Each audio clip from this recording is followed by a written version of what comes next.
J'ai donc le plaisir de donner la parole à ma co-modératrice, Claire Roger de Nîmes, sur l'infection fongique. Donc, merci Marie-Reine, merci à tous d'être présents et je remercie le comité scientifique pour cette invitation. Vous parlez des infections fongiques invasives en réanimation. Alors c'est un sujet assez vaste et je vais essayer de tenir le temps imparti, mais je resterai disponible après la présentation si jamais je n'ai pas abordé toutes les questions que vous aviez en tête. Pour commencer, voici mes liens d'intérêt. Alors la prévalence des infections fongiques invasives en réanimation, si on regarde les dernières données de la cohorte EPIC 3, eh bien on voit que ça représente quand même 16% des infections chez nos patients. Et c'est associé, et c'est toute la problématique, à une mortalité qui reste extrêmement élevée, au-delà de 30%.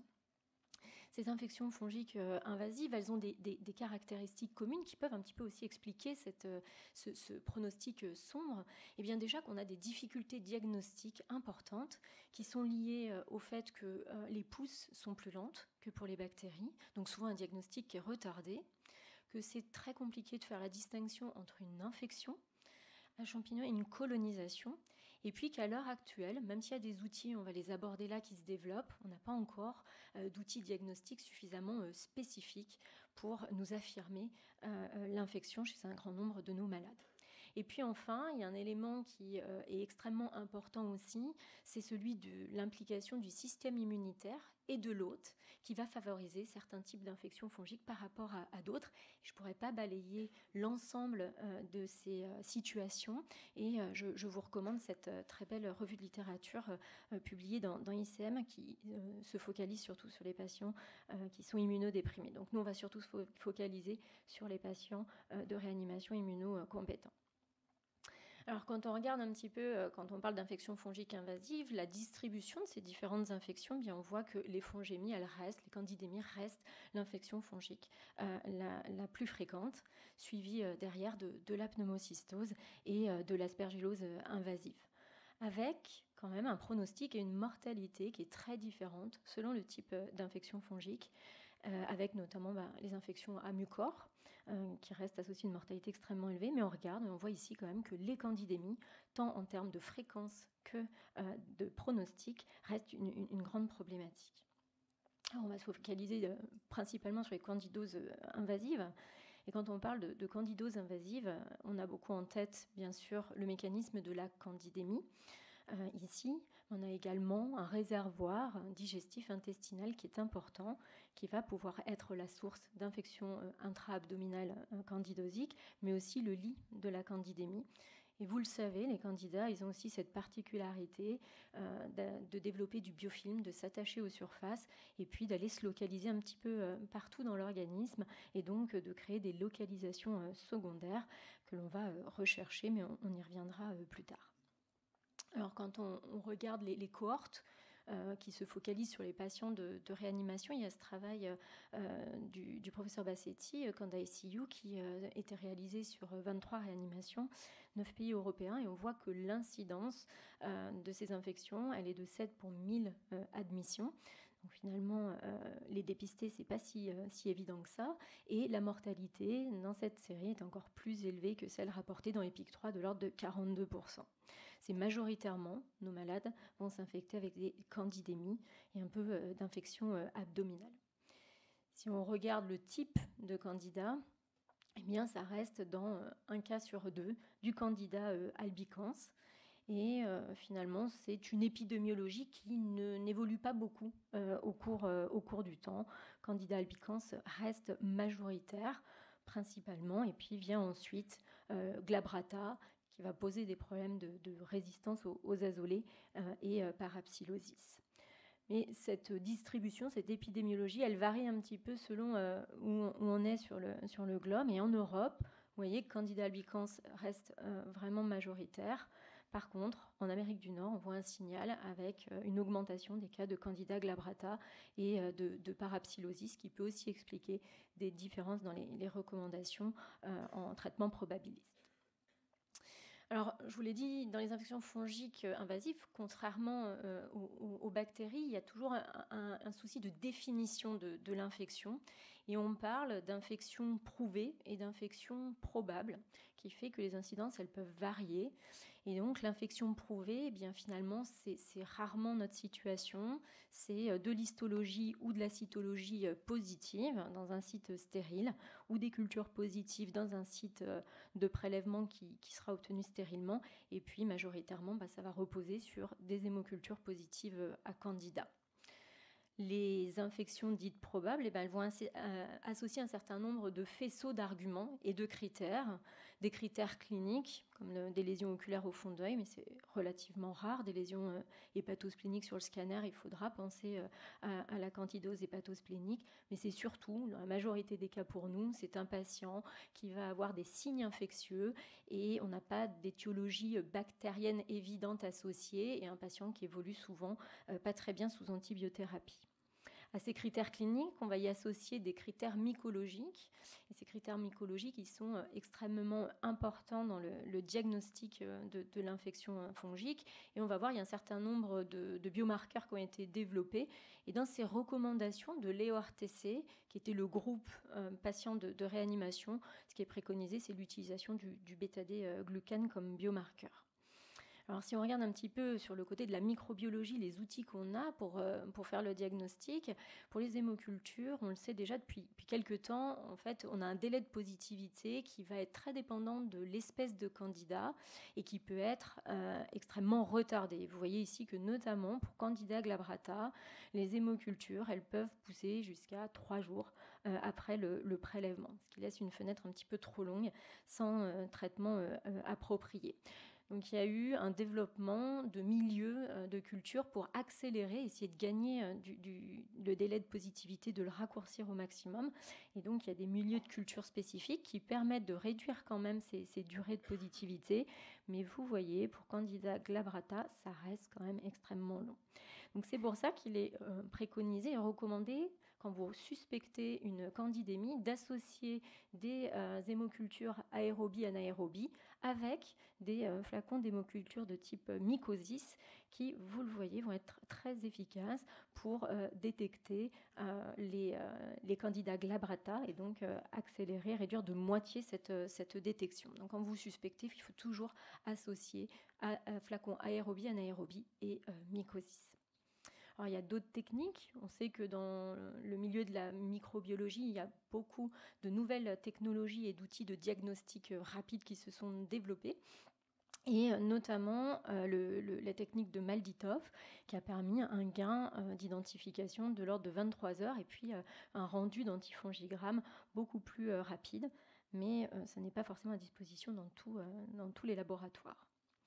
Il y a un autre système qui s'est développé, un peu plus innovant, qui est assez intéressant, qui est le T2 Candida Panel, qui utilise de la résonance magnétique pour identifier les candidats, qui va permettre de détecter la grande majorité des candidats que l'on va retrouver chez nos patients de réanimation.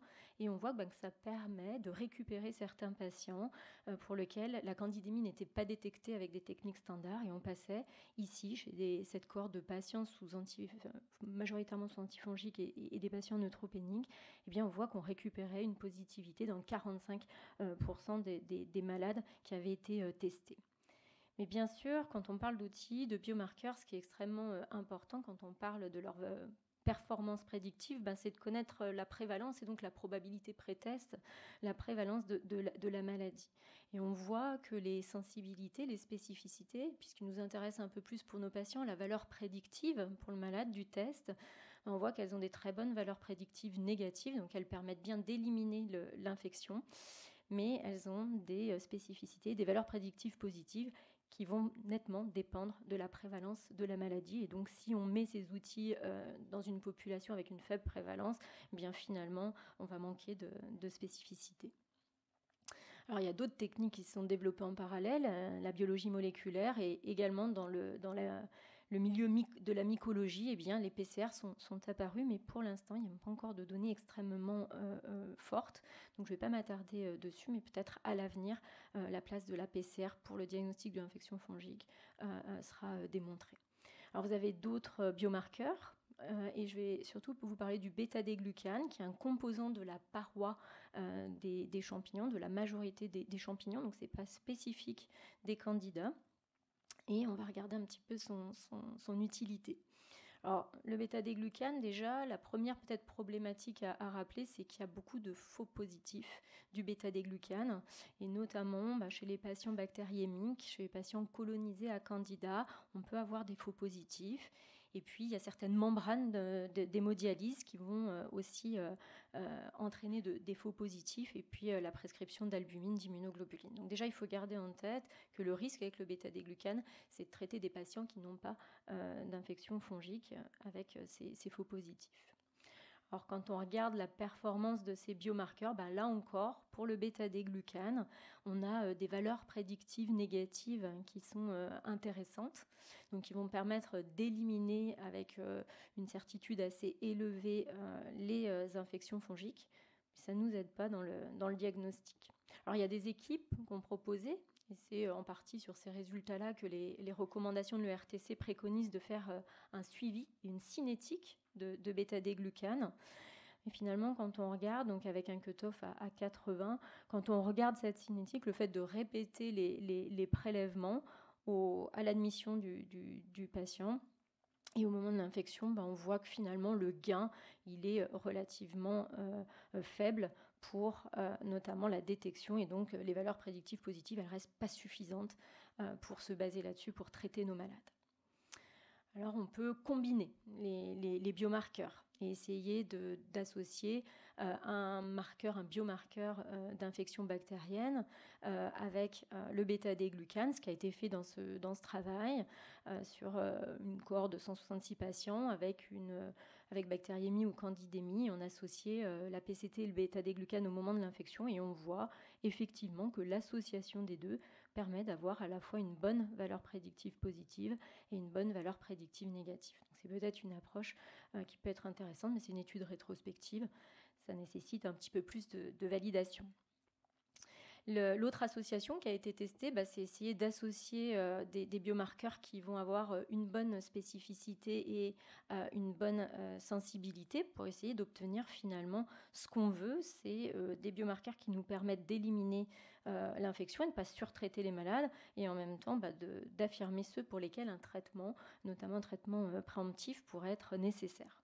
Alors, quand on regarde l'association ici du T2 Candida avec le bêta-déglucane, eh bien, on voit que 100% des patients qui avaient un diagnostic d'infection intra-abdominale à Candida avaient du coup un T2C et un bêta-déglucane positif. Ça permettait bien d'éliminer d'éliminer l'infection chez ces patients. 90% des patients, c'est tout à fait acceptable. Mais on voit qu'un seul des tests positifs restait la même chose que lancer une pièce en l'air.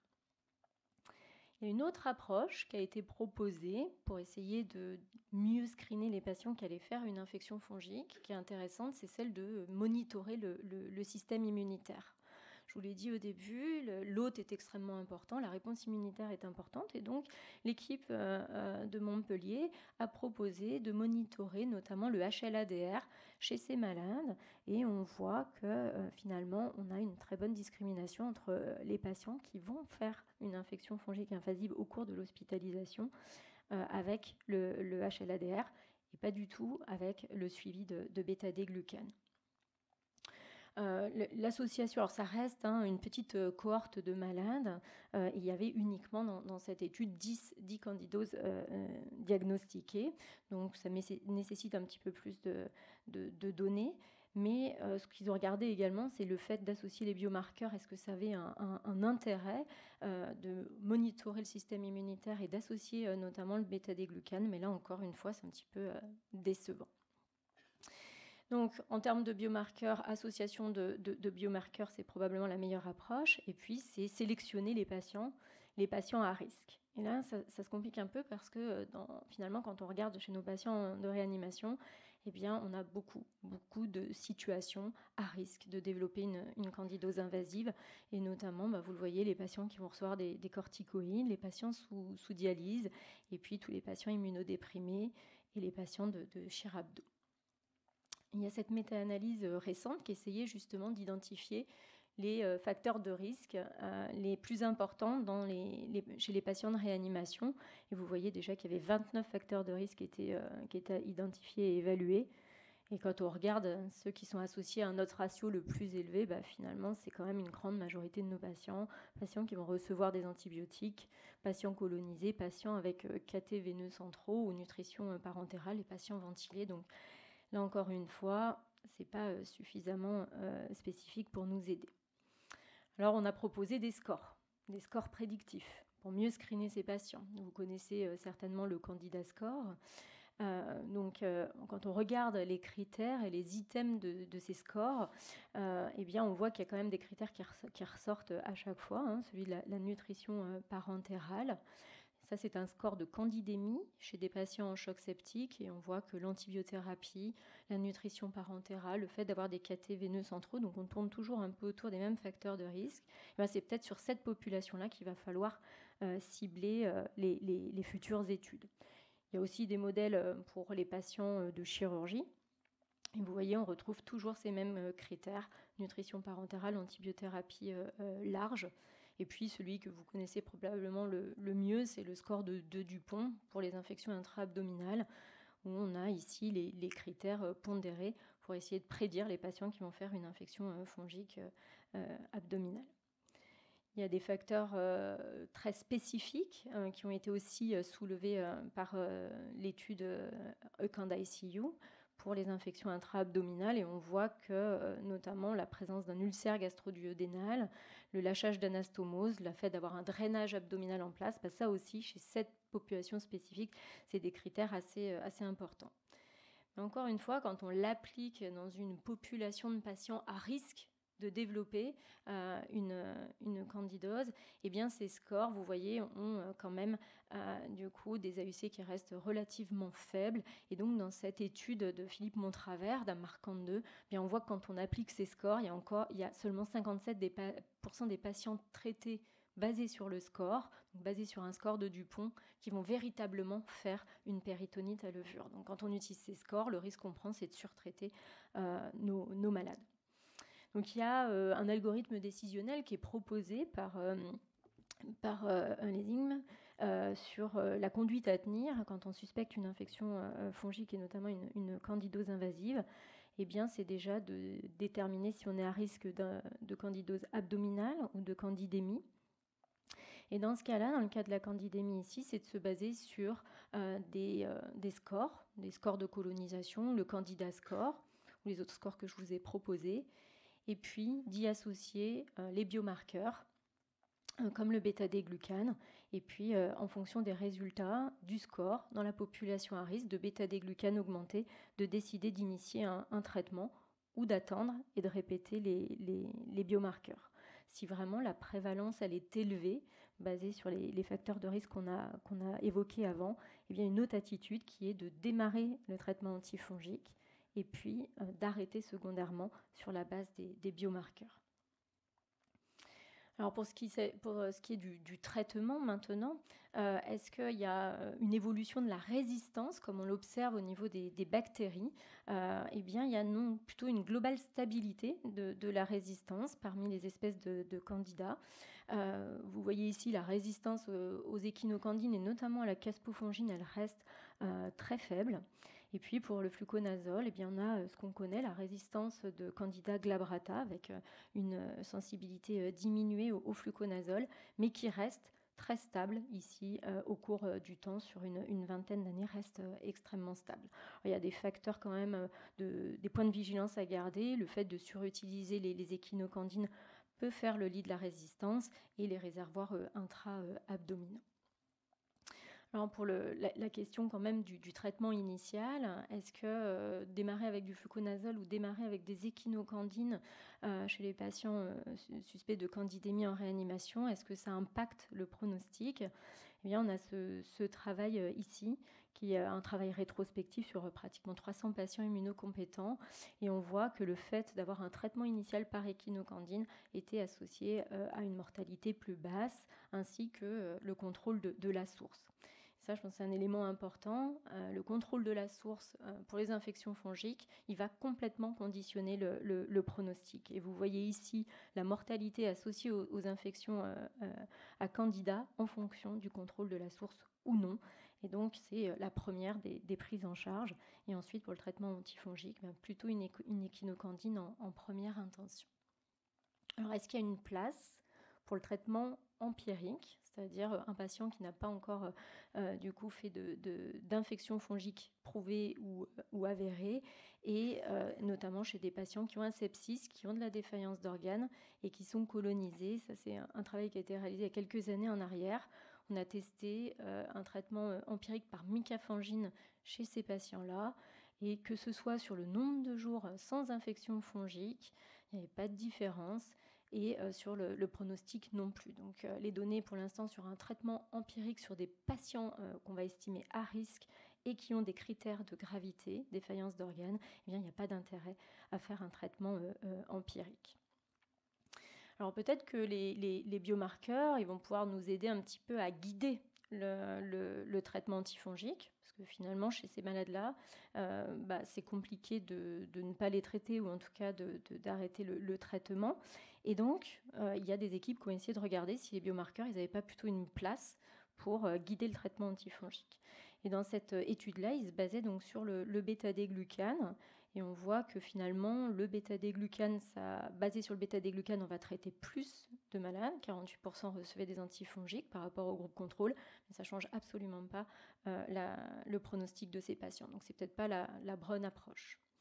Une autre approche, ce serait d'arrêter sur la valeur du bêta-D-glucane plutôt que de démarrer sur la valeur du bêta-D-glucane. Et c'est ce qui a été proposé par l'équipe lilloise, avec l'utilisation de différents biomarqueurs pour décider d'arrêter le traitement antifongique chez des patients à risque. Là encore, on voit que du coup, l'arrêt globalement, le protocole est bien suivi. Les patients vont avoir un arrêt sur les données du bêta-D-glucane, mais il n'y a aucun impact sur la mortalité. C'est une deuxième étude qui a regardé la même chose. On va arrêter plus précocement chez les patients, mais ça ne change pas du tout le pronostic de ces malades. Et puis il y a une question quand même médico-économique derrière, de savoir si l'utilisation des biomarqueurs, finalement, est-ce qu'elle a un intérêt, est-ce qu'elle ne coûte pas trop cher. Et donc il y a ces travaux ici sur la surveillance du bêta-D-glucane, sur les candidoses invasives, qui retrouvaient plutôt du coup des résultats en faveur d'une surveillance du bêta-D-glucane qui permettait à la fois de diminuer la mortalité et de gagner finalement et d'économiser de l'argent. Donc la place du bêta-D dans la gestion et l'arrêt du traitement, elle reste à démontrer. Si on regarde ce que nous disent les recommandations internationales, il n'y a pas de place pour le traitement prophylactique chez les patients de réanimation. Il n'y a pas de place pour le moment pour le traitement préemptif. Et pour le traitement empirique, eh bien, on va recommander chez les patients en défaillance multiviscérale, avec des critères de colonisation, de démarrer ce traitement. Qu'en est-il de la désescalade antibiotiques? Est-ce qu'on peut désescalader pour les candidémies? Eh bien, il y a ces travaux à nouveau de l'équipe de Garnacho-Montero qui ont montré que ça n'avait aucun impact, y compris chez les patients en choc septique, sur la désescalade une fois qu'on a le candidat identifié. On a également une analyse post-hoc de 3 cohortes multicentriques qui montrent que la désescalade d'un échinocandine azolé est possible sans aucun impact. Donc ça paraît être une approche sûre. Et puis, il y a également ce travail qui montre que la désescalade avec un azolé péros après 5 jours d'échinocandine IV chez des patients qui sont stabilisés, et bien finalement, on a exactement les mêmes réponses en termes de réponse clinique et de réponse microbiologique. Donc la désescalade, y compris dans le fongique, elle semble tout à fait safe. Quid de la durée de traitement? Elle va vraiment dépendre du site infecté. Et donc, vous le savez, pour les candidémies, elle va donc être de 14 jours après la dernière hémoculture positive. Dès lors qu'il va y avoir des localisations secondaires, et notamment des atteintes oculaires, des endocardites, eh bien, là, les durées vont être plus prolongées, pas formellement standardisées pour ce qui est de l'atteinte oculaire, mais qui va être de l'ordre de 6 à 8 semaines pour l'endocardite, avec un traitement chirurgical associé, et puis une ETO préconisée si la candidémie est de plus de 72 heures, dure depuis plus de 72 heures, ou si vous avez un doute à l'ETT, mais l'ETO n'est pas systématique dans ce cas-là. Et puis pour les thrombophlébites septiques, eh bien, c'est surveillance de l'écho-Doppler, et en fonction de l'évolution du thrombus, on va poursuivre le traitement antifongique. Par contre, pour l'infection sur matériel, si vous avez retiré le matériel, eh bien, le traitement il sera le même que pour un traitement de candidémie. Alors très très rapidement, pour finir, parce que sinon je vais dépasser, quelques mots sur l'aspergillose pulmonaire invasive. La présentation clinique, elle va vraiment dépendre du degré d'immunodépression du patient, et on sait qu'on va pouvoir aller chez le patient qui a une immunodépression sévère, sur une forme aiguë, d'avoir des formes d'aspergillose pulmonaire invasive, et puis on peut avoir des formes plutôt de colonisation. Et là encore une fois, ce sera difficile de faire la distinction entre les deux. Alors, chez le neutropénique, l'imagerie nous aide beaucoup parce qu'on va surtout avoir des formes angio-invasives quand la neutropénie est prolongée, avec ce signe du halo. Puis nous, finalement, ce à quoi on est plus souvent confronté, c'est des formes aéro-invasives chez le patient immunocompétent, et notamment des trachéobronchites. Et donc, ça, c'est un élément qui est important à garder en tête. C'est vu à la fibroscopie. Vous avez des images de lésions à la fibroscopie. Donc, quand vous suspectez une aspergillose invasive, c'est important de faire un prélèvement avec de la fibroscopie pour rechercher ces lésions de trachéobronchite. Aspergillose pulmonaire invasive, ça reste une pathologie qui est quand même très faible. Et quand on prend cette grosse cohorte des États-Unis, plus de 150 millions de patients à risque, eh bien on voit que c'est que 0,2% des patients qui vont faire une aspergillose pulmonaire invasive. Mais par contre, les patients de réanimation, c'est 40% de ces malades-là. Donc, chez nos malades, il y a un point de vigilance à rechercher ces aspergilloses. Et ici, dans une cohorte de patients avec des pneumonies acquises sous ventilation mécanique, on voit que la prévalence globale, elle est plus élevée, elle est de 12%, avec une mortalité associée qui reste extrêmement importante. Et des coûts associés et des durées de séjour prolongées avec les patients qui vont présenter une aspergillose pulmonaire invasive. Alors la difficulté, c'est qu'au cours du temps, on a eu de nouvelles populations à risque. Il y avait des populations bien connues chez l'immunodéprimé, le patient transplanté, les hémopathies. Et puis au cours du temps, on a découvert que des patients de réanimation, les patients avec des pathologies virales pouvaient faire de véritables aspergilloses pulmonaires invasives. Et puis très récemment, et c'est là-dessus que je vais vous donner quelques informations, quelques mots sur les CAPA, les aspergilloses pulmonaires invasives associées au Covid, qui ont été décrites dans la littérature. Et on voit que la prévalence, l'incidence, elle est très très différente selon le type de prélèvement qu'on va faire. Et là encore une fois, il y a une grande hétérogénéité entre l'utilisation de biomarqueurs, de PCR, qui va faire varier le diagnostic. Et c'est toute la difficulté qu'il y a eu pendant la période Covid, c'est d'établir le diagnostic de CAPA. Et les sociétés savantes donc, ont essayé de proposer des critères utilisant la bronchoscopie, donc le LBA, et d'y associer soit de la PCR, soit du galactomannan, pour essayer de tous parler finalement de la même chose et de faire le diagnostic de la même façon. Et donc si on reprend les recommandations de l'ECMM, eh bien finalement une CAPA prouvée, ça restera de l'histologie ou une culture ou une PCR sur un échantillon stérile. C'est pas la majorité de notre cas, et nous c'est plutôt des CAPA probables avec des critères mycologiques qui sont soit une culture ou un examen direct positif au LBA avec un galactomannan ou un galactomannan qui est supérieur à 1, et la valeur est importante pour gagner en spécificité, et ou un galactomannan positif dans le sang qui va faire le diagnostic d'une CAPA probable, ou l'association d'une PCR positive dans le sang et une PCR positive dans le LBA. Dans tous les autres cas, la CAPA ne sera pas, le diagnostic de CAPA ne sera pas retenu. Alors finalement, sur cette incidence de CAPA, et notamment de CAPA dans le Covid, pourquoi il y a eu autant de CAPA au moins probables? Eh bien, on le savait déjà par les données de la grippe. On sait que à la fois l'infection en elle-même, qui va induire l'infection virale, qui va induire une lymphopénie, et du coup ce syndrome cytokinique, même si on peut le remettre en question à l'heure actuelle, mais c'est surtout l'effet des thérapeutiques qu'on utilise dans ces maladies, et notamment pour le Covid, les corticoïdes et l'immunothérapie, qui ont pu faire passer ces malades-là d'une stade de colonisation à infection.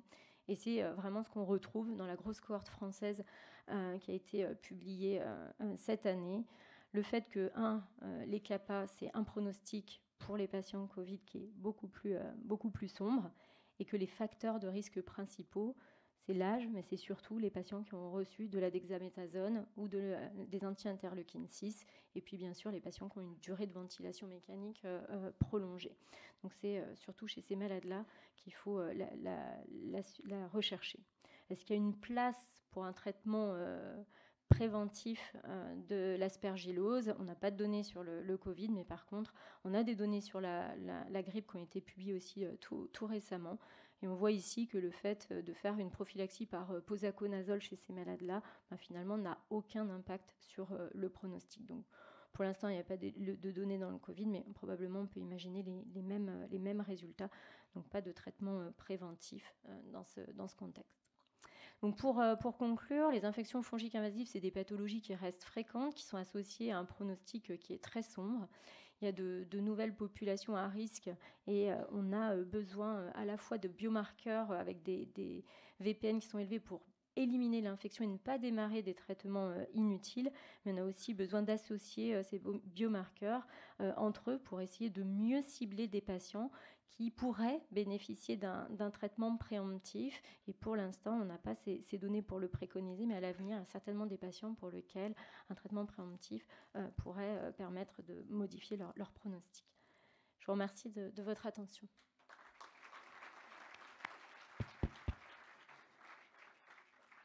Merci beaucoup Claire de nous avoir fait bénéficier de cette revue extrêmement documentée et des schémas thérapeutiques aussi à emmener chez soi. Peut-être juste le temps pour une question dans l'Assemblée. Moi, j'avais juste une question, puisqu'il y a eu beaucoup de discussions sur la candidémie versus la survenue de candidose profonde péritonéale. Est-ce que ces champignons sont capables de pousser dans tous les milieux de la même manière? Leur invasivité ont le même potentiel? Comment peut-on raisonner?